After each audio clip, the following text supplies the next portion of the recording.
അമ്മേ പരിശുദ്ധ അമ്മേ, അമ്മേ പരിശുദ്ധമേ, ദൈവമാതാവേ, കൃപാസനത്തിലൂടെ ഞങ്ങൾക്കും ഞങ്ങളുടെ ദേശത്തിനും അമ്മ മധ്യസ്ഥം തേടി തന്ന എല്ലാ അനുഗ്രഹങ്ങൾക്കും കൃപകൾക്കും ഞങ്ങളിപ്പോൾ ഹൃദയം നിറഞ്ഞ നന്ദി പറയുന്നു.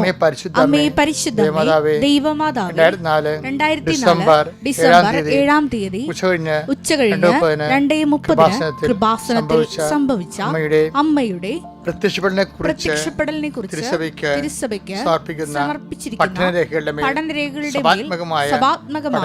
പഠനം ആരംഭിക്കുവാൻ ഞങ്ങൾ പ്രാർത്ഥിക്കുന്നു. അമ്മേ പരിശുദ്ധമേ, ഭൂസ്വർലോകങ്ങളുടെ രാജ്ഞിയായ അങ്ങേക്ക് ഭൗമ സംരക്ഷണത്തിനായി പ്രപഞ്ചപ്രകൃതിയെ തിരുസഭ പ്രതിഷ്ഠിക്കുവാൻ ഈ പ്രത്യക്ഷീകരണം വഴി ഇടയാക്കണമേ. പരിശുദ്ധ അമ്മേ, ജപമാല മാതാവേ, സകല കൃപാസനം പ്രാർത്ഥനയോടും ചേർത്ത് ഞങ്ങളിപ്പോൾ പ്രാർത്ഥിക്കുന്ന ഈ കുടുംബത്തിന്റെ പ്രത്യേക നിയോഗം മക്കളെ, അമ്മയുടെ പ്രത്യക്ഷീകരണത്തിന്റെ അനുഗ്രഹവേളയിൽ ഞങ്ങൾക്ക് സാധിച്ചു തരുവാൻ കനിയണമേ.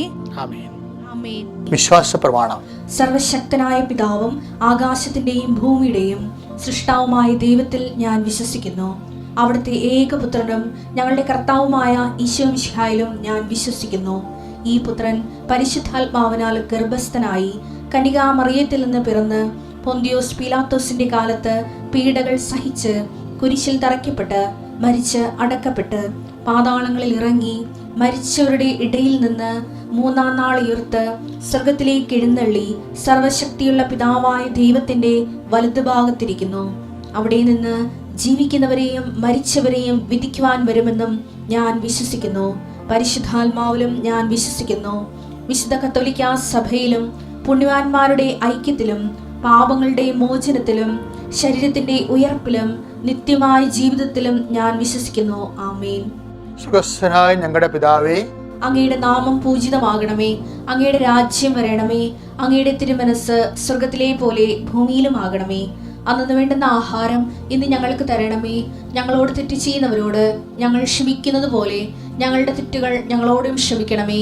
ഞങ്ങളെ പ്രലോഭനത്തിൽ ഉൾപ്പെടുത്തരുതേ, തിന്മയിൽ ഞങ്ങൾ രക്ഷിക്കണമേ. ആമേൻ. നന്മ നിറഞ്ഞ മറിയമേ, സ്വസ്തി. കർത്താവ് അങ്ങയുടെ കൂടെ സ്ത്രീകളിൽ അങ്ങ് അനുഗ്രഹിക്കപ്പെട്ടവളാകുന്നു. അങ്ങയുടെ ഉദരത്തിൻ ഫലമായി ഈശോ അനുഗ്രഹിക്കപ്പെട്ടവനാകുന്നു. പരിശുദ്ധ മറിയമേ, തമ്പുരാന്റെ അമ്മേ, പാപികളായ ഞങ്ങൾക്ക് വേണ്ടി ഇപ്പോഴും ഞങ്ങളുടെ മരണസമയത്തും തമ്പുരാനോട് അപേക്ഷിക്കണമേ. ആമേൻ. കർത്താവിന്റെ ഉന്നതമായ നാമത്തിന് സ്വസ്ഥം ചെയ്യുന്നു. കർത്താവിന്റെ വിശുദ്ധ പൗരോഹിത്യത്തെ മഹത്വപ്പെടുത്തണമേ.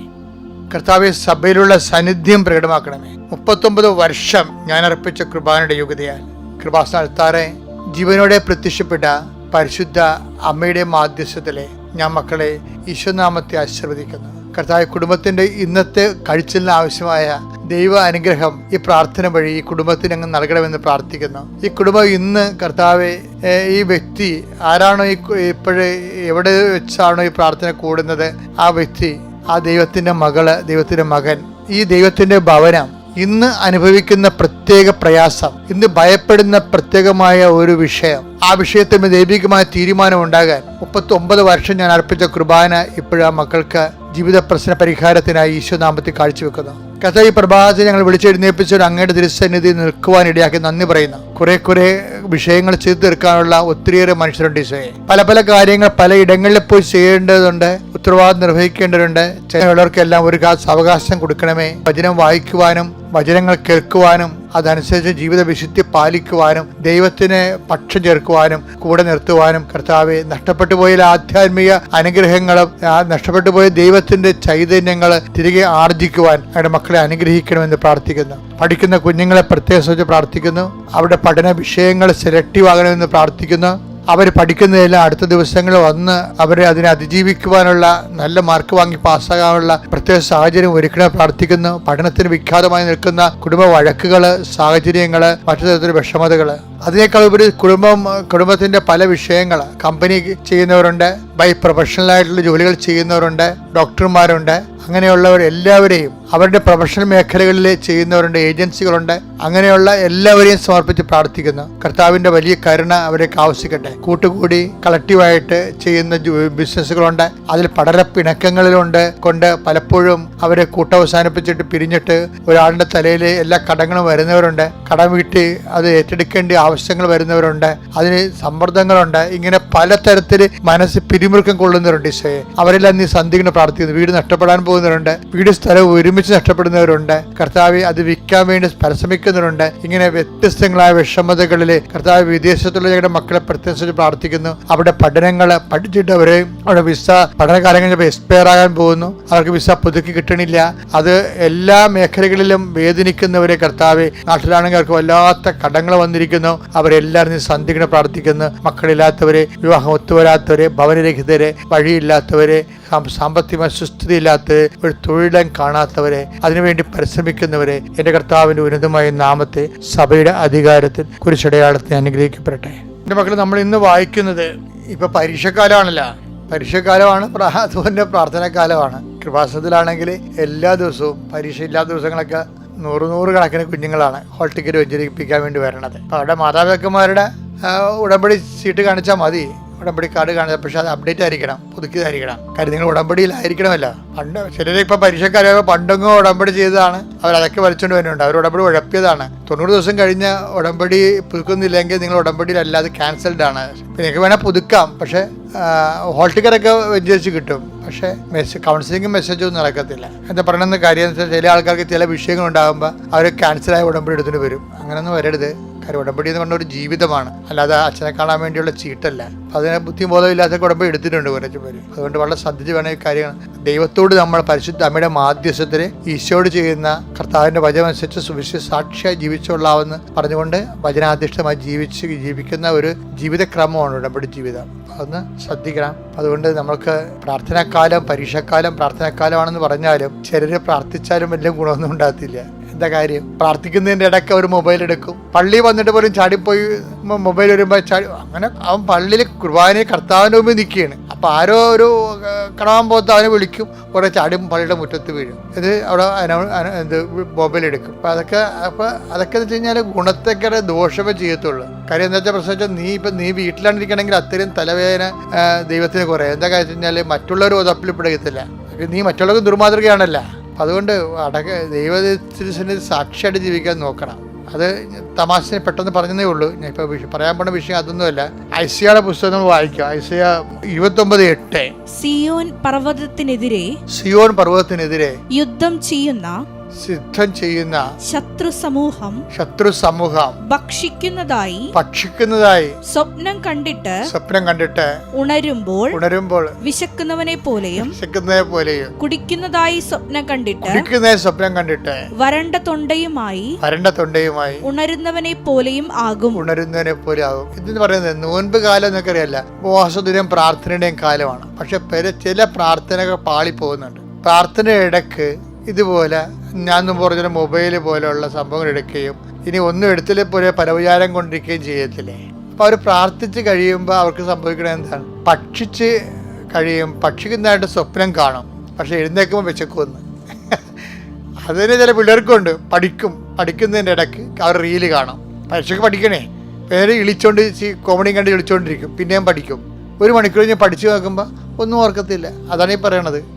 എന്താണ് അവർ രണ്ടാമത് പറയുന്നത്? എന്താ പറയണത്? അതായത് കുടിക്കുന്നതായിട്ട് സ്വപ്നം കാണും. സ്വപ്നം മാത്രമാണ്. ഈ പല വിചാരത്തോടെ പ്രാർത്ഥിക്കുന്നതും പല കാര്യങ്ങൾ കണ്ടുകൊണ്ട് ഇടയ്ക്ക് പഠിക്കുന്നതും എല്ലാം ശരിക്കും പറഞ്ഞാൽ കുടിക്കുന്നതായിട്ട് സ്വപ്നം കാണുന്നവരാണ്. കഴിക്കുന്നതായിട്ട് സ്വപ്നം കാണും, പക്ഷേ എഴുന്നേക്കുമ്പോൾ വിശക്കും. ബൈബിളിൻ്റെ രസം, എക്സ്പ്രഷൻസ് ഓഫ് ദി ബൈബിളേ ഭയങ്കര രസം. നമ്മുടെ ജീവിതം ശരിക്കും ഇങ്ങനെ പോസ്റ്റ്മോർട്ടം ചെയ്ത് തരും ഇങ്ങോട്ട്.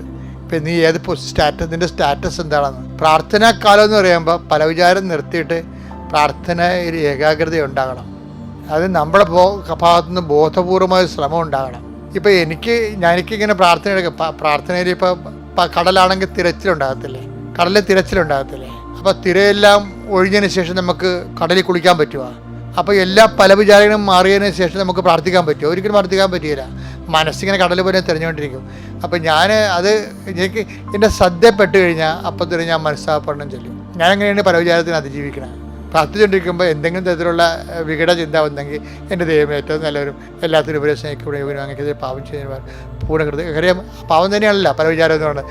നമ്മൾ ദൈവത്തോട് സംസാരിച്ചുകൊണ്ടിരിക്കുമ്പോൾ ഇടയ്ക്ക് പിശാചിനോട് സംസാരിച്ചാൽ പിന്നെ അതെങ്ങനെ പാവമാകാതിരിക്കണേ?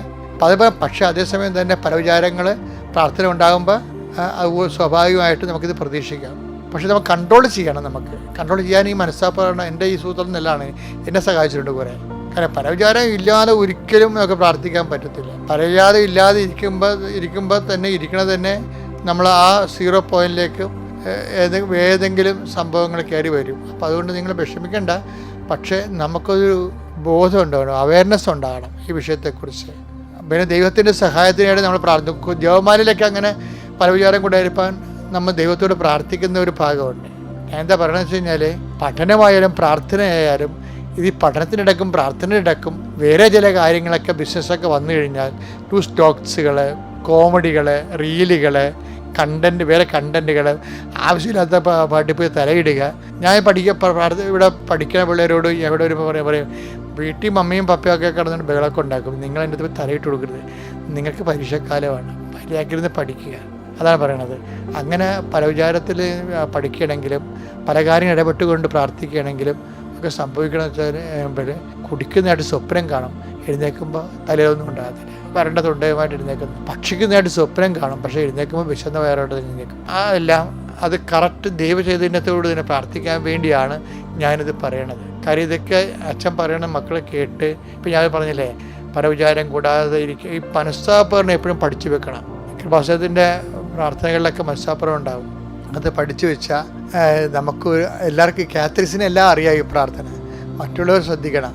അതിൽ ഒരു വരിയെങ്കിലും വായിച്ച്, അതായത് എന്തെങ്കിലും തരത്തിലുള്ള പല വിചാരം ഉണ്ടാകണമെങ്കിൽ അത് മാറാൻ വേറെ ഈ മനസ്സാപ്പുറമല്ല വേറെ പ്രാർത്ഥനയുണ്ട്, ഡെലിവറൻസ് പ്രെയർ ഉണ്ട്. അത് കുർബാനയിൽ ലത്തീൻ കുർബാനയിൽ ഡെലിവറൻസ് പ്രെയർ ഉണ്ട്.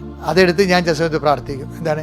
എല്ലാ തിന്മകളിൽ നിന്നും മോചിക്കണമേ, ഈ കാലയളവിൽ ഞങ്ങൾക്ക് സമാധാനം നൽകണമേ, പാപത്തിൽ നിന്നും അസ്വസ്ഥകളിൽ നിങ്ങൾ എപ്പോഴും കാരുണ്യപൂർവ്വം കാത്തുകൊള്ളണമേ. അതൊരു പ്രാർത്ഥനയാണ്, ഡെലിവറൻസ് പ്രെയർ ആണത്. അത് ഇതുപോലെ പല വിചാരവും മറ്റു തരത്തിലുള്ള വിഷമതകൾ വരുമ്പോൾ ഉണ്ടാകുന്ന ഒരു സുഹൃത്ത് ഒരു 3 വരിയേ ഉള്ളൂ ഞാൻ പ്രാർത്ഥിച്ചത്. നിങ്ങളത് എടുത്ത് വീണ്ടും എടുത്ത് കേൾക്കുമ്പോഴൊക്കെ മനസ്സിലാവും. എല്ലാ തിന്മകളിൽ നിന്നും കർത്താവേ, എല്ലാ തിന്മകളിൽ നിന്നും മോചിക്കണമേ, ഈ കാലയളവിൽ ഞങ്ങൾക്ക് സമാധാനം നൽകണമേ, പാപത്തിൽ നിന്നും അസ്വസ്ഥതകളിൽ നിന്നും നിങ്ങളെപ്പോഴും കാരുണ്യപൂർവ്വം കാത്തുകൊള്ളണമേ. അതിന് ഇംഗ്ലീഷ് വേർഷൻ ഭയങ്കര deliverance lord from the whole evil എന്നാണ്. അപ്പം ഡെലിവറൻസ് പ്രെയറാണത്. അത് അങ്ങനെ വരുമ്പോൾ അതും ഒരു പ്രാലചാരം കൂടുമ്പോൾ അതും ഒരു പ്രാർത്ഥനയ്ക്ക് മാറ്റണം. പഠനത്തിൻ്റെ ഇടയ്ക്കും ഇതുപോലെ പല വിചാരങ്ങളും ഫോണും മറ്റൊരു സംസാരവും ഒക്കെ വരുമ്പോഴും നിങ്ങൾ പഠനം തുടങ്ങണ മുമ്പ് ഈ പ്രാർത്ഥനയും 4 വരി പ്രാർത്ഥനകൾ ചെല്ലിട്ട് ഇതെല്ലാം ഫുൾഫുള്ളായിട്ട് എടുക്കണം. നല്ലൊരു പരീക്ഷക്കാലവും നല്ല വിജയക്കാലം ഇതെല്ലാം കഴിയുമ്പോൾ നമ്മൾ ഒരുമിച്ച് ആത്മീയമായിട്ട് വിജയിക്കും, അതുപോലെ വിദ്യാഭ്യാസമായിട്ട് വിജയിക്കും, ജീവിതപരമായിട്ട് വിജയിക്കും. എൻ്റെ പേര് ആൻസ്ലിൻ ദാസ് എന്നാണ്. ഞാൻ ട്രിവാൻഡ്രത്തിൽ നിന്നാണ് വരുന്നത്.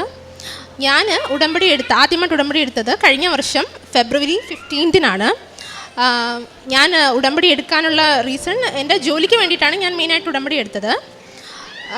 അപ്പം എൻ്റെ നിയോഗം എങ്ങനെയാണെന്ന് വെച്ചാൽ ഞാൻ 2021 തൊട്ട് ബാങ്ക് എക്സാംസിന് വേണ്ടിയിട്ട് പ്രിപ്പയർ ചെയ്യുന്നുണ്ടായിരുന്നു. ബാങ്ക് എക്സാംസ് പ്രിപ്പയർ ചെയ്യുന്ന അപ്പം തന്നെ ഞാൻ എഴുതാനും തുടങ്ങിയിട്ടുണ്ടായിരുന്നു. അതായത് നമ്മുടെ സെൻട്രൽ ഗവൺമെൻറ്റിൻ്റെ 12 പൊതുമേഖലാ ബാങ്കുകളുണ്ട്. അപ്പോൾ അതിലോട്ട് ക്ലറിക്കൽ കേഡറിലും അസിസ്റ്റൻറ്റ് മാനേജർ കേഡറിലുമായിട്ട് IBPS എന്ന് പറഞ്ഞൊരു ഓർഗനൈസേഷനാണ് റിക്രൂട്ട്മെൻറ്റ് നടത്തുന്നത്. എല്ലാ വർഷവും ക്ലറിക്കൽ എക്സാംസും ഉണ്ടാവും, അസിസ്റ്റൻറ്റ് മാനേജർ എക്സാംസും ഉണ്ടാവും. അപ്പം ഞാൻ 2021 തൊട്ടാണ് ഇത് പ്രിപ്പറേഷനും സ്റ്റാർട്ട് ചെയ്തത്, അതുപോലെ എഴുതാനും തുടങ്ങിയത്. അപ്പം എൻ്റെ ഒരു ഐഡിയ എന്ന് വെച്ചാൽ 2021 ഞാൻ ചുമ്മാ എനിക്ക് എക്സാം പാറ്റേൺ അറിയണമായിരുന്നു, എൻ്റെ ഒരു കോമ്പറ്റൻസി അറിയണമായിരുന്നു. അപ്പം 2021 ഞാൻ അതിന് വേണ്ടിയിട്ടാണ് എഴുതിയത്. അപ്പം എൻ്റെ ഐഡിയ അടുത്ത വർഷം എങ്ങനെയെങ്കിലും ഇത് ക്രാക്ക് ചെയ്യാൻ പറ്റണം, അതായിരുന്നു എൻ്റെ ടാർഗറ്റ്. അപ്പം 2021 എനിക്കൊരു എൻ്റെ അളവ് മനസ്സിലായി, എക്സാംസിൻ്റെ ലെവൽ മനസ്സിലായി. അപ്പം എന്ത് പറ്റിയെന്ന് വെച്ചാൽ 2022 ആയപ്പോൾ ഞാൻ കൺസീവായി. അപ്പം ആദ്യം എനിക്ക് ഇച്ചിരി പേടിയായിരുന്നു എന്താകും, പക്ഷേ ദൈവം തന്ന ഏറ്റവും വലിയൊരു അനുഗ്രഹമായിരുന്നു, എനിക്ക് എൻ്റെ മോളെ നല്ല ആരോഗ്യത്തോടെ കിട്ടി. അപ്പം 2022 എനിക്ക് ഒരു 2 ക്ലറിക്കൽ എക്സാംസ് മാത്രമേ എഴുതാൻ പറ്റുള്ളൂ. അത് രണ്ടും എനിക്ക് ഒട്ടും നന്നായിട്ട് പെർഫോം ചെയ്യാൻ പറ്റിയില്ല. അത് മേ ബി എനിക്ക് എൻ്റെ പ്രഗ്നൻസിയുടെ അതായിരുന്നു എന്തെന്നറിയില്ല. അതുപോലെ എനിക്ക് മറ്റേ അസിസ്റ്റൻറ്റ് മാനേജർ എക്സാംസ് എല്ലാം മിസ്സായി. കാരണം അത് എൻ്റെ ഡ്യൂ ഡേറ്റിൻ്റെ ആ ഒരു ടൈമൊക്കെയാണ് ഇതിൻ്റെ എക്സാംസ് വരുന്നത്. അപ്പം ആ എക്സാംസ് എല്ലാം എനിക്ക് മിസ്സായി. അങ്ങനെ 2022 2 എക്സാംസും പോയി. പിന്നെ അപ്പം എന്നാലും എൻ്റെ ഇടയിൽ കുഴപ്പമില്ല, ഇനിയുണ്ടല്ലോ അടുത്ത വർഷം എന്തായാലും ഞാൻ ക്ലിയർ ചെയ്യും, ഇതായിരുന്നു ഞാൻ എന്തായാലും ക്ലിയർ ചെയ്യും, അങ്ങനെയായിരുന്നു. പക്ഷേ എന്ത് പറ്റിയെന്ന് വെച്ചാൽ 2023 ആയപ്പോൾ എനിക്ക് ഒരു എക്സാംസിൻ്റെയും പ്രിലിംസ് പോലും ക്ലിയർ ചെയ്യാൻ പറ്റിയില്ല. അതായിരുന്നു അവസ്ഥ. നമുക്ക് മൊത്തം ഒരു 6-7 എക്സാംസ് കാണും, പല RRBs, SBI, IBPS, അങ്ങനെ 3ലും കൂടെ ചേർത്ത് ക്ലറിക്കലിന് അസിസ്റ്റൻറ്റ് മാനേജറുമായിട്ട് ഒരു 6-7 എക്സാംസ് ഉണ്ട്. ഒന്നിൻ്റെയും പ്രിലിംസ് പോലും എനിക്ക് ക്ലിയർ ചെയ്യാൻ പറ്റില്ല. അപ്പം അത് കണ്ടപ്പോൾ എനിക്ക് ശരിക്കും ഭയങ്കര ഡിസപ്പോയിൻമെൻ്റ് ആയിപ്പോയി. എനിക്ക് പിന്നെ ഭയങ്കര ഡൗട്ട്, അയ്യോ ഇനി എന്നെക്കൊണ്ട് എന്തെങ്കിലും ചെയ്യാൻ പറ്റുമോ, ഇത് ഞാൻ വലിയൊരു എന്താ സംഭവിച്ചതെന്ന് വെച്ചാൽ ഞാൻ ഈ 2021 വരെ ഒരു IT കമ്പനിയിൽ വർക്ക് ചെയ്യുന്നുണ്ടായിരുന്നു. അപ്പം എൻ്റെ ആ ഒരു ഡൊമൈൻ എന്ന് പറയുന്നത് ഇച്ചിരി അത്ര എന്ന് വെച്ചാൽ ഇപ്പോൾ AI ഒക്കെ വരുമല്ലേ, അപ്പം ആദ്യം തെറിക്കാൻ പോണത് ഞങ്ങളുടെ ജോലിയായിരിക്കും. അങ്ങനത്തെ ഒരു ഇതിലായിരുന്നു ഞാൻ വർക്ക് ചെയ്തുകൊണ്ടിരുന്നത്. അപ്പം എനിക്ക് എങ്ങനെയെങ്കിലും ഒരു കുറച്ചുകൂടെ ബെറ്റർ ജോബ് എനിക്ക് വേണം. അതുകൊണ്ട് അതിനു വേണ്ടി ഫുൾ ഫോക്കസ് ചെയ്യാൻ വേണ്ടിയിട്ട് ഞാൻ IT കമ്പനിയിൽ നിന്ന് റിസൈൻ ചെയ്തിട്ടാണ് ഞാൻ ഇത് ബാങ്ക് എക്സാംസ് പ്രിപ്പയർ ചെയ്യാൻ തുടങ്ങിയത്. കാരണം എനിക്ക് അന്നേരം 28 ഇയേഴ്സ് ആയിരുന്നു. നമുക്ക് അറിയാലോ, ഒരുവിധപ്പെട്ട എല്ലാ എക്സാംസിനും 30 ഇയേഴ്സാണ് ഏജ് ലിമിറ്റ്. അപ്പം ഞാൻ 28 ഇയേഴ്സിലാണ് ഇത് ഷിഫ്റ്റ് ആകാൻ വേണ്ടി ആലോചിക്കുന്നത് തന്നെ.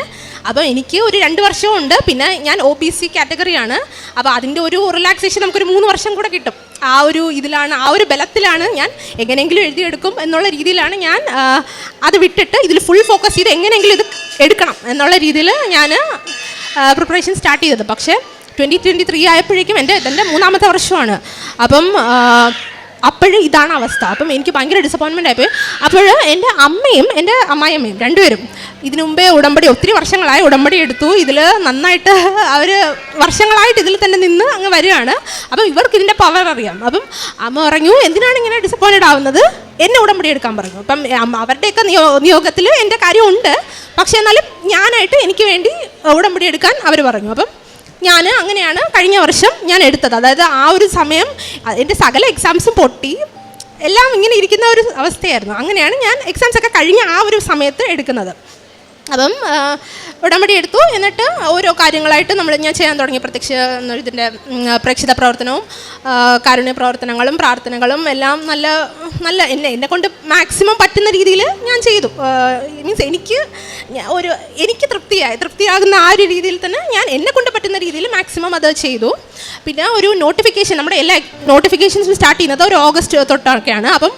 അപ്പോൾ തൊട്ടൊക്കെ ഞാൻ ഫുൾ എന്നെ കൊണ്ട് എത്ര പറ്റുമോ അത്രയും എൻ്റെ ഈ പരീക്ഷ എങ്ങനെയെങ്കിലും ഈ വർഷം മാതാവിനെ പിടിച്ച് കയറണം എന്നുള്ള രീതിയിൽ തന്നെ ഞാൻ ഫുൾ എഫേർട്ട് ഇട്ടു. അങ്ങനെ ആദ്യമായിട്ട് IBPS PO അത് ആദ്യമായിട്ടാണ് എൻ്റെ പ്രിലിംസ് ഞാൻ ക്ലിയർ ചെയ്തു. അപ്പം എനിക്ക് പ്രിലിംസ് ഫസ്റ്റ് ലെവൽ നമുക്ക് പ്രിലിംസ് ഉണ്ട്, മെയിൻസ് ഉണ്ട്, അത് കഴിഞ്ഞ് ഇൻ്റർവ്യൂ, അങ്ങനെ 3 ലെവലുണ്ട്. പിന്നെ അവസാനത്തെ മെയിൻസിൻ്റെ ഇൻ്റർവ്യൂവിൻ്റെ മാർക്ക് വെച്ചാണ് നമുക്ക് സെലക്ഷൻ വരുന്നത്.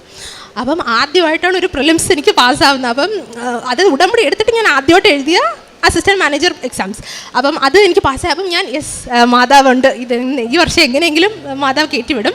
അപ്പം നമുക്ക് ഈ അസിസ്റ്റൻറ്റ് മാനേജർ പോസ്റ്റിൽ തന്നെ പ്രൊബേഷണറി ഓഫീസറും ഉണ്ട്, സ്പെഷ്യലിസ്റ്റ് ഓഫീസറും ഉണ്ട്. രണ്ടും ഉണ്ട്, 2 കാറ്റഗറി ഉണ്ട്. രണ്ടിനും 2 എക്സാംസ് ആണ്. അപ്പം PO എടുത്ത് ഞാൻ പാസ്സായി. പിന്നെ SO എനിക്ക് PO മതി എന്നുള്ള രീതിയിൽ ഞാൻ PO SOയും പിന്നെ ഞാൻ എഴുതി, സ്പെഷ്യലിസ്റ്റ് ഓഫീസർ അതും ഞാൻ എഴുതി. അപ്പം അതും ഞാൻ പാസ്സായി. പിന്നെ ആ ഒരു എക്സാമിന് ഒരു സംഭവം ഉണ്ടായിരുന്നു. അതായത് ഈ പ്രിലിംസിന് ഞാൻ പോയപ്പോൾ, SO എക്സാമിൻ്റെ പ്രിലിംസിന് പോയപ്പോൾ ആ സെൻറ്ററിൽ ഉണ്ടല്ലോ ഈ നമ്മുടെ വിൻഡോ, ആ സീലിങ്ങിൽ എന്തോ ഗ്ലാസ് വിൻഡോ ഉണ്ടായിരുന്നു തോന്നുന്നു. ആ ഇതിൽ നിന്ന് ഈ ഡയറക്റ്റ് സൺലൈറ്റ് എൻ്റെ സ്ക്രീനിലാണ് ഇങ്ങനെ അടിച്ചുകൊണ്ടിരുന്നത്. അപ്പം എനിക്ക് സ്ക്രീനിൽ നിന്ന് ഒന്നും കാണുന്നില്ലായിരുന്നു. മീൻസ് എനിക്കിങ്ങനെ ഒരുമാതിരി കണ്ണൊക്കെ തുറിച്ചാണ് ഞാൻ ഇങ്ങനെ ഓരോന്നും വായിച്ചുകൊണ്ടിരുന്നത്. അപ്പോൾ ഈ ബാങ്ക് എക്സാംസിന് പ്രിപ്പയർ ചെയ്യുന്നവർക്കറിയാം, ഇത് നമ്മൾ ഭയങ്കര സ്പീഡിലാണ് എല്ലാം സോൾവ് ചെയ്ത് പോകേണ്ടത്. നമുക്ക് വെച്ചാൽ ഒരു 30 സെക്കൻഡ്സ് 45 സെക്കൻഡ്സ് അതിൻ്റെ അകത്ത് നമുക്ക് ഒരു ക്വസ്റ്റ്യൻ സോൾവ് ചെയ്തിരിക്കണം. അതിൽ കൂടുതൽ നമ്മൾ സമയം എടുക്കരുത്. അപ്പം എനിക്കാണെങ്കിൽ ഒന്നും കാണുന്നില്ല. ഈ സൂര്യപ്രകാശം ഡയറക്റ്റ് സ്ക്രീനിൽ എനിക്ക് ഒന്നും കാണുന്നില്ല. എന്നിട്ട് കഷ്ടപ്പെട്ട് എങ്ങനെയൊക്കെയോ വായിച്ചു, എങ്ങനെയൊക്കെയോ എക്സാംസ് എഴുതി തീർത്തു. അപ്പോൾ എനിക്ക് SOയുടെ കാര്യത്തിൽ ഒട്ടും കോൺഫിഡൻസ് ഇല്ലായിരുന്നു. അപ്പം ആദ്യം POയുടെ റിസൾട്ട് വന്ന് പ്രിലിംസ് ക്ലിയറായി. അപ്പം ഞാൻ ഓക്കെ, SO കിട്ടിയില്ലെങ്കിലും കുഴപ്പമില്ല, PO ഉണ്ടല്ലോ. പക്ഷേ SOയുടെ പ്രിലിംസ് വന്നപ്പോൾ എനിക്ക് നല്ല ലീഡിൽ എനിക്ക് ആ പ്രിലിംസ് പാസ്സായി. അപ്പോൾ ശരിക്കും ഞാൻ ഞെട്ടിപ്പോയി. കാരണം PO ആണ് ഞാൻ കുറച്ച് നന്നായിട്ട് എഴുതിയത്. പക്ഷേ SOയ്ക്ക് എനിക്കൊന്നും സ്ക്രീന് പോലും നേരെ കാണുന്നുണ്ടായിരുന്നില്ല, എങ്ങനെയൊക്കെയോ ആണ്. പക്ഷേ മാതാവ് എന്നെ SOയിലാണ് എനിക്ക് എന്തോ ഭയങ്കര മാർക്ക് തന്ന് അത് ചെയ്തത്. അപ്പോൾ എനിക്ക് തോന്നി ശരി ഈ മാതാവ് അപ്പം ചിലപ്പോൾ എന്നെ ട്രാക്ക് മാറ്റി വിടുന്നു, SOയിലോട്ട് വിടുന്നു എന്ന് എനിക്കൊരു ഡൗട്ട് ഉണ്ടായിരുന്നു. അപ്പോൾ അടുത്തത് 2 മെയിൻസ്, POയുടെയും മെയിൻസ് ഉണ്ട്, SOയുടെയും മെയിൻസ് ഉണ്ട്. അപ്പം POയുടെ മെയിൻസ് എഴുതി എനിക്ക് ഭയങ്കര ടഫായിരുന്നു. ഭയങ്കര ടഫായിരുന്നു എന്ന് വെച്ചാൽ ഞാൻ ടഫ് പേപ്പർ എക്സ്പെക്ട് ചെയ്താണ് പോയത്, പക്ഷേ അതിനേക്കാളും ടഫായിരുന്നു അത്. അടുത്ത കഴിഞ്ഞ് SOയുടെ മെയിൻസ് വന്നു. അപ്പം SOയുടെ മെയിൻസിൽ മാതാവ് എങ്ങനെയൊക്കെയോ എനിക്ക് അറിയാവുന്ന കുറേ ഇതുണ്ടായിരുന്നു. അങ്ങനെ ഒരുവിധം മാതാവിനെ SO എക്സാം തരക്കേടില്ലാത്ത രീതിയിൽ കൊണ്ടെത്തിച്ചു. അപ്പം മെയിൻസിൻ്റെ റിസൾട്ട് വന്നപ്പോൾ PO എനിക്ക് കിട്ടിയില്ലായിരുന്നു. പക്ഷേ SO എങ്ങനെയോ മാതാവ് എന്നെ കൊണ്ട് പാസ്സാക്കിപ്പിച്ചു. ഓരോ എക്സാം എഴുതുന്നതിന് മുമ്പും ഞാൻ നമ്മുടെ ഉടമ്പടിയുടെ തൈലവും തേച്ച് കാശ് രൂപം കൊണ്ടാണ് ഞാൻ പോകുന്നത്. കാശ് രൂപം ഇല്ലാതെ ഞാൻ ഇതിന് എനിക്ക് ധൈര്യം പോലും ഇല്ല എക്സാം എഴുതാൻ വേണ്ടിയിട്ട്. അപ്പോൾ കാശ് രൂപമൊക്കെ കൊണ്ടാണ് ഞാൻ പോകുന്നത്. അങ്ങനെ SOയുടെ ഇത് കഴിഞ്ഞിട്ട് മെയിൻസ് കഴിഞ്ഞല്ലോ. അപ്പോൾ ഇനി ഇൻ്റർവ്യൂ ഉണ്ട്. അപ്പോൾ ഇൻ്റർവ്യൂ നമുക്ക് ബാംഗ്ലൂർ വെച്ചാണ്. അപ്പോൾ ഞാനും ഹസ്ബൻഡും കൂടെയാണ് ഇൻ്റർവ്യൂവിന് പോകുന്നത്. അപ്പം ഇപ്പോൾ എനിക്ക് 3 അറ്റംപ്റ്റ് കഴിഞ്ഞല്ലോ. സോ എനിക്ക് ഒബ്വിയസ്ലി ജനറൽ കോട്ടയിൽ ഇത് ചെയ്യാൻ പറ്റില്ല. അപ്പം എനിക്ക് OBCയുടെ ആ ഒരു ഇതും ഉണ്ട്, കാരണം റിസർവേഷൻ്റെ കാറ്റഗറിയിൽ ഞാൻ എലിജിബിളാണ്. അപ്പം അങ്ങനെ OBC സർട്ടിഫിക്കറ്റ് വേണം. അപ്പം OBC സർട്ടിഫിക്കറ്റ് ഓൾറെഡി എനിക്കുണ്ട്, സെൻട്രൽ ഗവൺമെൻറ് ആ ഫോർമാറ്റാണ്. പക്ഷെ നമുക്കത് 1 വർഷത്തെ വാലിഡിറ്റിയേ ഉള്ളൂ. അപ്പോൾ എൻ്റെ OBC കറക്റ്റ് ഈ OBC സർട്ടിഫിക്കറ്റിൻ്റെ ആ വാലിഡിറ്റി കറക്റ്റ് ഈ ഇൻ്റർവ്യൂവിൻ്റെ 15 ദിവസം മുമ്പ് എന്തോ എക്സ്പയർ ആകും. നമ്മൾ ഈ ഇൻ്റർവ്യൂവിന് പോകുമ്പോൾ നമ്മുടെ കയ്യിൽ വാലിഡ് OBC സർട്ടിഫിക്കറ്റ് വേണം. പിന്നെ ബാക്കി കുറച്ച് ഡോക്യുമെൻറ്റ്സ് ഉണ്ട്. ഈ OBC സർട്ടിഫിക്കറ്റ് വളരെ ഇമ്പോർട്ടൻ്റ് ആണ്. അതുണ്ടെങ്കിലേ നമുക്ക് ഈ റിസർവേഷൻ കാൻഡിഡേറ്റ്സിന് അത് അവർ ഇൻ്റർവ്യൂ കൊടുക്കാനെങ്കിലും സമ്മതിക്കത്തുള്ളൂ. എനിക്ക് ഭയങ്കര പേടിയായി, കാരണം എൻ്റെ ഇത് എക്സ്പയർ ആവുകയാണ്, ഇനി എന്ത് ചെയ്യും? കറക്റ്റ് ആ ഒരു ടൈമിന് തന്നെ. അപ്പം ഞാൻ മാതാവിനെ സ്ട്രോങ് ആയിട്ട് പിടിച്ചിട്ടുണ്ടല്ലോ. അപ്പം മാതാവ് എനിക്ക് വേണ്ടി ഈ OBC സർട്ടിഫിക്കറ്റ് റെഡിയാക്കാൻ എനിക്ക് വേണ്ടി ഒരാളെ ഓൾറെഡി മാതാവ് സെറ്റ് ചെയ്ത് വെച്ചിട്ടുണ്ടായിരുന്നു. അതായത് ഇതിന് മുമ്പ് ഞാൻ എടുത്തത് എനിക്ക് 1.5 മാസം കഴിഞ്ഞിട്ടാണ് എൻ്റെ OBC സർട്ടിഫിക്കറ്റ് എൻ്റെ കയ്യിൽ കിട്ടിയത്. അപ്ലൈ ചെയ്ത് 1.5 മാസം കഴിഞ്ഞ്. അപ്പം എനിക്കിവിടെ 15 ദിവസമേ ഉള്ളൂ. അതിന് 15 ദിവസത്തിന് മുമ്പേ എനിക്ക് കിട്ടണം, കാരണം എനിക്കത് ആ ഡോക്യുമെൻറ്റ്സ് ഒക്കെ അപ്ലോഡ് ചെയ്യണം. നമുക്കൊരു അപ്ലോഡ് ചെയ്യാനൊരു വിൻഡോ ഉണ്ട്. അതുപോലെ ഈ ഡോക്യുമെൻറ്റ്സും കൊണ്ടാണ് എനിക്ക് ബാംഗ്ലൂർ പോകേണ്ടത്. അപ്പോൾ ഒത്തിരി മുമ്പേ എനിക്ക് കിട്ടണം. അപ്പോൾ മാതാവ് കറക്റ്റായിട്ട് നമുക്കൊരാളെ അവിടെ നിർത്തി തന്നു. അപ്പം കാരണം നമുക്ക് എലിജിബിലിറ്റി ഉണ്ട്. അപ്പോൾ നമ്മൾ റിക്വസ്റ്റ് ചെയ്തു. അങ്ങനെ എനിക്ക് വെറും 10 ദിവസം കൊണ്ട് ഈ OBC സർട്ടിഫിക്കറ്റ് എൻ്റെ കയ്യിൽ കിട്ടി. അപ്ലൈ ചെയ്ത് 10 ദിവസത്തിനകം എനിക്ക് കിട്ടി. അത് വലിയൊരു മിറക്കിളായിരുന്നു, കാരണം ഇത് തന്നെ ടെൻഷൻ അടിച്ച് ഞാൻ ഒരുവിധം ഇല്ലാണ്ടായി. പിന്നെ അപ്പോൾ ഇൻ്റർവ്യൂവിൻ്റെ ടെൻഷനും ഉണ്ട്. പിന്നെ ഞാൻ ഇൻ്റർവ്യൂവിന് പോയപ്പോഴും എൻ്റെ ഹസ്ബൻഡും കൂടെ വന്നായിരുന്നു. അപ്പം ഹസ്ബൻഡും ഞങ്ങൾ 2 പേരും കൂടെയാണ് എപ്പോഴും ഉടമ്പടിയുടെ പ്രാർത്ഥനകളും എല്ലാം ചെയ്യുന്നത്. ഹസ്ബൻഡ് ഇവിടെ ഇല്ല, അപ്പം ഹസ്ബൻഡ് അബ്രോഡാണ്, എന്നാലും ഇതിനു വേണ്ടി വന്നു. ഹസ്ബൻഡ് അവിടെ ഇരുന്ന് ഇതിൻ്റെ പ്രാർത്ഥനകളും കാര്യങ്ങളൊക്കെ ചെയ്യാറുണ്ട്. അങ്ങനെയാണ്. അപ്പം ഹസ്ബൻഡ് എൻ്റെ ഇൻ്റർവ്യൂവിന് പോയപ്പോൾ ഞാൻ കയറിയതിന് ശേഷം ഹസ്ബൻഡ് സെൻറ്ററിൻ്റെ വെളിയിൽ നമ്മുടെ ഉപ്പിട്ട് പ്രാർത്ഥിച്ചു. ഫുൾ ടൈം പുള്ളിക്കാരൻ വെളിയിലിരുന്ന് പ്രാർത്ഥിച്ചുകൊണ്ടിരിക്കുകയായിരുന്നു. അപ്പം എൻ്റെ ഇൻ്റർവ്യൂ ഞാൻ ഒത്തിരി ടഫായിരിക്കും എന്നൊക്കെ എക്സ്പെക്ട് ചെയ്ത് പോയതാണ്. പക്ഷേ കുഴപ്പമില്ലാത്ത രീതിയിൽ എനിക്കൊരുവിധം ആൻസറബിൾ ചെയ്യാൻ പറ്റുന്ന രീതിയിൽ നല്ലോണം തന്നെ പോയി. വലിയ പ്രശ്നമില്ലാതെ പോയി. അവരെനിക്ക് നല്ല കോംപ്ലിമെൻറ്റ്സ്, പാനൽ എനിക്ക് നല്ല കോംപ്ലിമെൻറ്റ്സ് തന്നു. അപ്പോൾ എനിക്കൊരു സമാധാനമായി. അപ്പം ഇനിയെല്ലാം ബാക്കി എൻ്റെ കയ്യിൽ നിന്ന് പോയി, ഇനിയെല്ലാം കഴിഞ്ഞു, ഇനി എല്ലാം ദൈവത്തിൻ്റെ കയ്യിലാണ്. അപ്പം നമുക്ക് ആദ്യം മെയിൻസിൻ്റെ സ്കോർ വരും, പിന്നെ അത് കഴിഞ്ഞാണ് ഫൈനൽ മാർക്ക് വരുന്നത്. അപ്പം മെയിൻസിൻ്റെ സ്കോറിൽ നമുക്ക് കട്ട് ഓഫ് കിട്ടിയാൽ പോരാ, കട്ട് ഓഫിൽ നിന്നും കുറേ നല്ല ലീഡ് വേണം. അതുപോലെ ഇൻ്റർവ്യൂവിനും നല്ല സ്കോർ വേണം. ഇത് രണ്ടും കൂടെ ആഡ് ചെയ്താണ് നമുക്ക് ഫൈനൽ സെലക്ഷൻ വരുന്നത്. അപ്പോൾ ഞാൻ അതായത് കഴിഞ്ഞ മാർച്ചിൽ ഒരു 19-ാം തീയതി ആയപ്പോൾ ഞാനിവിടെ വന്നു. ജോസഫ് അച്ഛൻ കൈവച്ച് പ്രാർത്ഥിച്ച് എനിക്ക് കാശ് രൂപം തന്നു. അടുത്ത ദിവസം എനിക്ക് മെയിൻ സ്കോർ അടുത്ത ദിവസം എനിക്ക് സ്കോർ കാർഡ് വരുമെന്നൊന്നും എനിക്ക് അറിയത്തില്ലായിരുന്നു. അടുത്ത ദിവസം സ്കോർ കാർഡ് വന്നു. എനിക്ക് 9 മാർക്കിൻ്റെ ലീഡ് ഉണ്ടായിരുന്നു. അപ്പം SO വെച്ച് നോക്കുമ്പോൾ കഴിഞ്ഞ വർഷത്തിലും മുമ്പത്തെ വർഷത്തിൽ വെച്ച് നോക്കുമ്പോൾ കുഴപ്പമില്ല, ഇത് ക്വാളിഫൈ ചെയ്യാൻ പറ്റും എന്നൊരു വിശ്വാസമുണ്ട്. അതുപോലെ അപ്പം ഞാൻ ശരിക്കും മനസ്സിലുണ്ടായിരുന്നു, എനിക്ക് April 1 IBPS റിസൾട്ട് ഡിക്ലെയർ ചെയ്തത്. 1 ഡിക്ലെയർ ചെയ്താൽ 2-ാം തീയതി ഞാൻ ഇവിടെ വന്ന് സാക്ഷ്യം പറയുമെന്ന് പറഞ്ഞു. അങ്ങനെ ഇന്നലെ റിസൾട്ട് വന്നു. എനിക്ക് എൻ്റെ ഫസ്റ്റ് പ്രിഫറൻസ് നൽകി മാതാവ് എന്നെ അനുഗ്രഹിച്ചു. എനിക്ക് കാനറ ബാങ്കിൽ തന്നെ കിട്ടി. എനിക്ക് എൻ്റെ ആഗ്രഹം സൗത്തിൽ നിൽക്കാൻ പറ്റണം. അങ്ങനെയാണ് ഞാൻ കാനറ ഫസ്റ്റ് കൊടുത്തത്. അങ്ങനെ ഫസ്റ്റ് പ്രിഫറൻസ് തന്നെ തന്നു. മാതാവ് അനുഗ്രഹിച്ചു.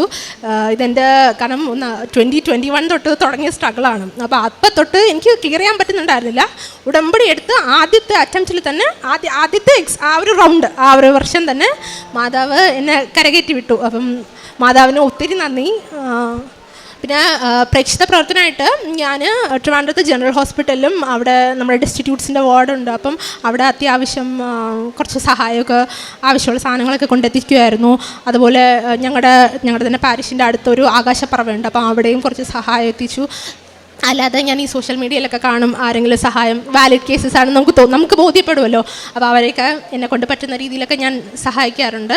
അതുപോലെ പത്രപ്രേക്ഷിത പ്രവർത്തനം, എല്ലാം പത്രവും കൊടുക്കുന്നതിന് മുമ്പ് ഞാൻ ആ പത്രങ്ങൾ ജപമാല ചൊല്ലി സമർപ്പിച്ച്, ഇത് ആരൊക്കെ വാങ്ങുന്നോ അവരെയൊക്കെ സമർപ്പിച്ച് പ്രാർത്ഥിച്ചാണ് ഓരോ പത്രവും കൊടുക്കുന്നത്. അതുപോലെ എവിടെന്നെങ്കിലും പത്രം ഇങ്ങനെ ഇരിക്കുന്ന കണ്ടാൽ ഞാനത് വീട്ടിലെടുത്തുകൊണ്ട് വരും, പ്രാർത്ഥിക്കും, എന്നിട്ട് ഞാൻ തന്നെ അത് കൊടുക്കാറുണ്ട്. വ്യക്തിപരമായിട്ടും എനിക്ക് ഈശോയോട് ഒത്തിരി അടുക്കാൻ പറ്റി. കാരണം ഉടമ്പടി എടുക്കുന്നതിന് മുമ്പുള്ള ഞാനല്ല, പിന്നെ അതിന് ശേഷം ഉണ്ടായിരുന്നു ഞാൻ.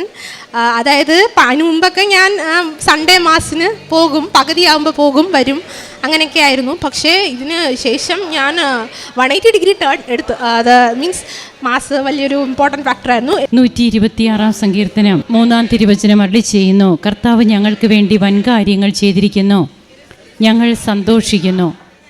നെഗബിലെ ജലപ്രവാഹങ്ങളെ എന്ന പോലെ കർത്താവെ ഞങ്ങളുടെ ഐശ്വര്യം പുനഃസ്ഥാപിക്കണമേ. ആൻസിലിൻ ദാസ് തനിക്ക് 2021 മുതൽ താൻ ട്രൈ ചെയ്യുന്ന ബാങ്കിങ് എക്സാം, അതിൻ്റെ ഓരോ വഴികൾ ഇതൊക്കെ എങ്ങനെയായിരുന്നു, എത്രമാത്രം അതിന് റിസ്ക് ഉണ്ടായിരുന്നു, അതിൻ്റെ പ്രിലിംസും മെയിനും, അങ്ങനെ പല രീതികളിൽ തനിക്ക് അറ്റൻഡ് ചെയ്യേണ്ടി വന്ന എക്സാംസ്, താൻ ഉടമ്പടി എടുക്കുന്നതിന് മുൻപൊക്കെ അറ്റൻഡ് ചെയ്തതെല്ലാം തൻ്റെ കഴിവിലൊക്കെ ആശ്രയിച്ചു. തനിക്കിതിനൊക്കെ പറ്റും. ആകെ എല്ലാം നഷ്ടപ്പെട്ട, അതായത് ഇനി തനിക്ക് തൻ്റെ കഴിവിൽ മാത്രം കിട്ടില്ല എന്ന് തൻ്റെ കുടുംബത്തിലുള്ളവരെ ഉടമ്പടി എടുത്ത് ജീവിച്ചിരുന്ന തൻ്റെ അമ്മയൊക്കെ പറയുമ്പോഴാണ് ഈ മകൾ ഇവിടെ വന്ന് ഉടമ്പടി എടുക്കുന്നു.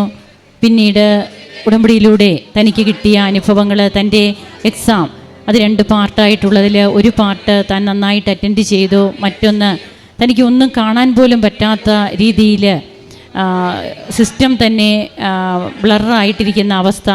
ഈ ഒരു കണ്ടീഷനിൽ താൻ ഒന്നും ചെയ്തില്ല എന്നാണ് ഈ മകൾ പറയുക.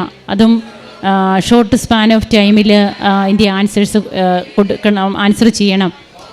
അപ്പോഴൊക്കെ തനിക്ക് കൂടെ ഉണ്ടായിരുന്നത് അമ്മയുടെ ഉടമ്പടി എടുത്ത ആ ഒരു ബലം മാത്രമാണ്. കാശുരൂപം കയ്യിലുണ്ടായിരുന്നു. അങ്ങനെ നേർച്ച വസ്തുക്കൾ ഹസ്ബൻഡ് പുറത്തിരുന്ന് പ്രാർത്ഥിക്കുന്നു. ആ സെൻറ്ററിൻ്റെ മുമ്പിൽ ഉപ്പൊക്കെ ഇട്ട് വിശ്വാസ പ്രമാണം പ്രാർത്ഥിച്ച് ഹസ്ബൻഡ് പ്രാർത്ഥിച്ചു കൊണ്ടിരിക്കുന്നു. താനും പ്രാർത്ഥനയോടെ കാശുരൂപമൊക്കെ കയ്യിൽ പിടിച്ച് താൻ എക്സാം അറ്റൻഡ് ചെയ്യുകയും ഇന്നലെ റിസൾട്ട് വന്നു, 2-ാം തീയതി ഇവിടെ വന്ന് സാക്ഷ്യം ഞാൻ പറയും എന്ന് ഈ മകൾ നേരത്തെ തന്നെ അമ്മയോട് വാക്ക് കൊടുത്തിരുന്നു. ഇന്ന് വാക്ക് പാലിക്കുകയാണ്. തനിക്കിന്ന് അസിസ്റ്റൻറ്റ് മാനേജറായിട്ട് കാനറ ബാങ്കിൽ ജോലി ലഭിച്ചു. 4 വർഷമായിട്ട് താൻ കാത്തിരിക്കുന്ന ഒരു ജോലിയായിരുന്നു ഇത്.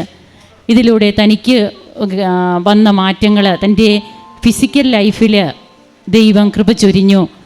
സ്പിരിച്വൽ ലൈഫിൽ തനിക്ക് എങ്ങനെ അത് മനസ്സിലാകുന്നു, താൻ എന്ന വ്യക്തി ഇന്ന് എങ്ങനെയാ മാറി, കൂദാശ ജീവിതത്തിൽ വന്ന മാറ്റം, പ്രാർത്ഥനയിൽ തോന്നുന്ന താല്പര്യം, ഇന്ന് അമ്മയും ഈശോയും കൂടെയുണ്ട് എന്നുള്ള ഒരു തോന്നൽ.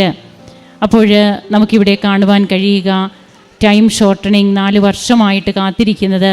ഇവിടെ അമ്മയുടെ തിരുനടയിൽ ഉടമ്പടി എടുക്കുമ്പോൾ അതിന് സർട്ടിഫിക്കറ്റിൻ്റെയൊക്കെ ഓരോ കാര്യം വരുന്നുണ്ട്.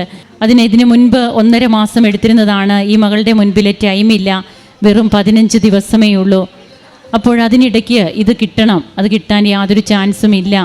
ഈ അവസ്ഥയിലൊക്കെ അമ്മ ഇടപെട്ടാൽ എന്തും ലഭിക്കും. അതുകൊണ്ട് തന്നെയാണ് ജോഷുവയുടെ പുസ്തകം 23:13 തിരുവചനം അരുളി ചെയ്യുന്നുണ്ട്, നിങ്ങൾ അധ്വാനിക്കാത്ത ഭൂമിയും പണിയാത്ത പട്ടണങ്ങളും നിങ്ങൾക്ക് ഞാൻ തന്നു. നിങ്ങൾ ഇന്നിവിടെ വസിക്കുന്നു. നിങ്ങൾ നട്ടുവളർത്താത്ത മുന്തിരിത്തോട്ടത്തിൻ്റെയും ഒലിവ് തോട്ടത്തിൻ്റെയും ഫലം നിങ്ങൾ അനുഭവിക്കുന്നു. ആൻസിൽ നിന്നിത് അനുഭവിച്ച് ഇവിടെ വന്നു നിന്ന് ദൈവത്തെ മഹത്വപ്പെടുത്തുന്നു. ജീവിതത്തിൽ കൃപകളുടെ ഒഴുക്കാണ് നാം കാണുക. ഉടമ്പടി ഒരു ഒഴുക്കാണെന്ന് ബഹുമാനപ്പെട്ട VP ജോസഫ് അച്ഛൻ പറയുന്നുണ്ട് ഉടമ്പടി ധ്യാനത്തിൽ. ഈ ഒഴുക്ക് നമ്മുടെ ജീവിതത്തിൻ്റെ പരിശുദ്ധാത്മാവിനെ കൊണ്ട് നിറയുന്ന ഒഴുക്ക്, അത് പിന്നെ നമ്മുടെ ഫിസിക്കൽ, സ്പിരിച്വൽ, അങ്ങനെ ഒരു ഹോളിസ്റ്റിക് അപ്രോച്ചാണ് ഉടമ്പടി എന്ന് പറയുക. അതിലൂടെ ജീവിതം മൊത്തം നമുക്ക് ദൈവത്തെ കൊണ്ട് നിറഞ്ഞ് ജീവിത സാഹചര്യങ്ങളിലെല്ലാം ദൈവത്തെ കൂട്ടുവിളിക്കുന്ന അവസ്ഥ, ദൈവം കൂടെ വരുന്ന അവസ്ഥ, എല്ലാം ശുഭമായി പരിണമിപ്പിക്കുന്ന ദൈവത്തിൻ്റെ അനന്തമായ സ്നേഹത്തിന് നമുക്ക് നന്ദിയുള്ളവരാകാം.